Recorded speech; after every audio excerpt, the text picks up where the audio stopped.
welcome back. Today we are discussing episode 20 of the Dicely campaign. This episode is titled Reunion and Revelry.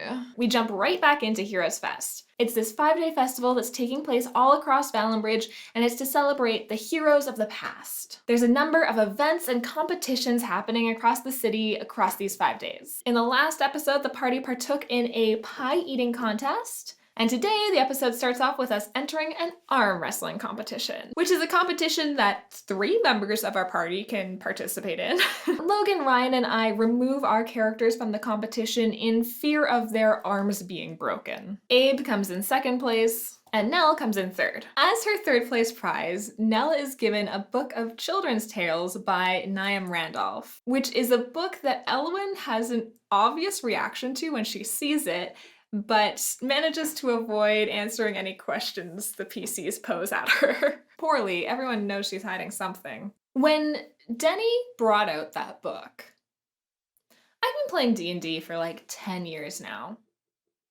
I don't think I have ever been so surprised by something a DM has said. I just was not expecting it to come off like this. So we got some explaining to do. Maybe in the next episode. We swipe away from this though, and we jump ahead to the opening ceremonies for Heroes Fest. The party uses these badges they were given as favor for, helping to save the city, and they use them to get some VIP access at this opening ceremonies. They get front row seats. And though I was almost certain something was going to go very wrong here, nothing does. The opening ceremonies are lovely. Mary Miss brings out the school's orchestra, and they play magical instruments that create illusions in the sky to tell the tales of heroes past. Side note, does Mary Miss do everything in this city? Afterwards, the group goes out for a drink, and we just have like a nice night together. This whole Hero Fest thing, I think, has been so good for the group's bonding. These last couple of days when we were studying in the library and now at Heroes Fest is kind of like the first time that this group has been able to take a breath together. Up until this point, we've been, traveling and fighting and sleeping on the ground. And, I don't think we've ever had really just time to relax and enjoy each other's company. The next day is the day of the Heroes Fest parade.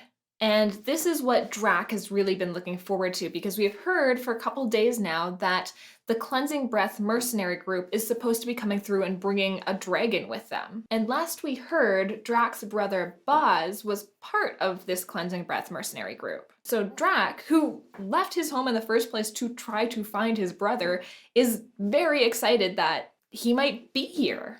And so we watch the parade, there's a number of floats and some more of this orchestra playing. And then finally, the Cleansing Breath mercenaries do come through. And they are led by a big buff dragonborn that we quickly find out is, in fact, Bazul. And Drac runs out onto the streets, which made me panic because we knew there was magical law enforcement everywhere. He jumps into Baz's arms. They hug. They have this beautiful brotherly reunion. Drac kind of ends up getting swept up in the parade and walks with the Cleansing Breath through the rest of the town. The Cleansing Breath, by the way, did bring a young green dragon with them. At first glance, the dragon appears to be dead in its cage. It's laying there and it's not really moving. But Elwyn does notice that it has these shackles on its legs, and she recognizes them as shackles of sedation, which makes me think that it is in fact alive and just very sedated right now.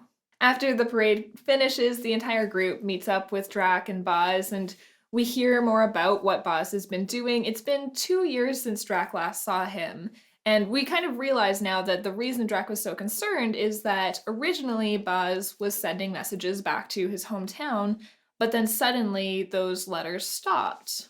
And Drac and his family have been worried sick about what happened to Boz, and so that's why Drac has come out here originally, to find him and see if he was okay, if he was alive. And so Drac is kind of just peeved that Boz just stopped writing, but he's also glad to see that his brother is okay. Boz lets us know that he's going to be around for a couple more days, and so we hang out with him for a little bit, and then we head back to our inn. The next day, the group signs up for a magic contest hosted by the Arcanettes. This is a huge magic contest they do every year. The idea is kind of to do like a magical performance, so people get to show off, and it's kind of supposed to bring in new students to the Arcanette Institute. This contest was so cool. Denny crafted this whole thing. It's actually adapted from Pokemon Tabletop United, which is another TTRPG. Logan, Denny, and I played in this campaign that was run by another one of our friends, and the Pokemon contests were always super, super interesting. Can I recommend this TTRPG? No. It's extremely complicated, but also it is very fun. And the Pokemon contests were something that our group did multiple times during the campaign because we had a lot of fun doing them. And so it was really cool to see Denny adapt it into this kind of magic contest to run in a D&D universe. The idea was essentially that we broke off into teams of 2, and every team had a main spellcaster and a supporting ward. At the beginning of each round, a school of magic would be rolled, and depending on if you matched that school of magic, what level spell you cast, or if it was in a friendly school of magic to the magic school rolled, you got to roll a certain number of dice. The dice you rolled gave you different points. It's a complicated system to explain, but I actually thought it ran pretty well in the session, and it was really a lot of fun. In character, I actually think this was another great bonding moment for the group. Like I was saying before, we've done a lot of magic, but it's always kind of been to like fight things and to save our lives and stuff like that. So it's kind of different for the group to just cast magic like for fun, to like show off to each other what we can do. Friendly competition. I think this is probably the first competition that everyone in the party has actually participated in altogether. And in the end, Team Elowen Gideon won, which, and again, I said this during the after party, but I think is actually so good for Elowen. Doing big performative stuff on a stage is not Elowen's forte, and so when I was trying to approach this, trying to be as authentic to character as possible while still, you know, playing the game, I really was struggling to try to figure out how Elowen was going to participate in a way that made sense for the character at all. And then I came up with the idea that if I had Gideon as a teammate, Gideon's a character who is very performative, and my spell list is extremely utility-based. I don't do a lot of damaging spells. So when I started thinking about it and looking at my spells, I was like, I could just cast all of these on someone else. I don't have to be the main center of attention, like if I was casting, you know, fireballs and stuff where you'd see flames erupt from my hands.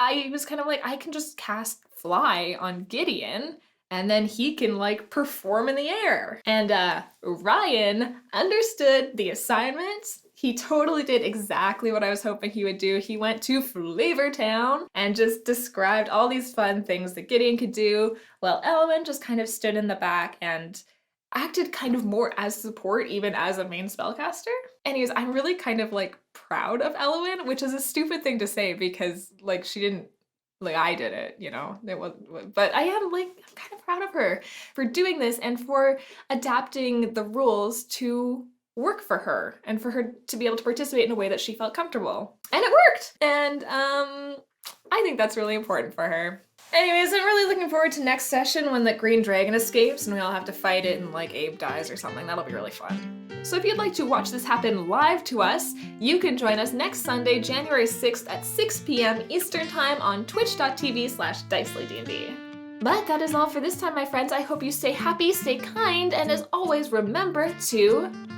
play Dicely. Goodbye!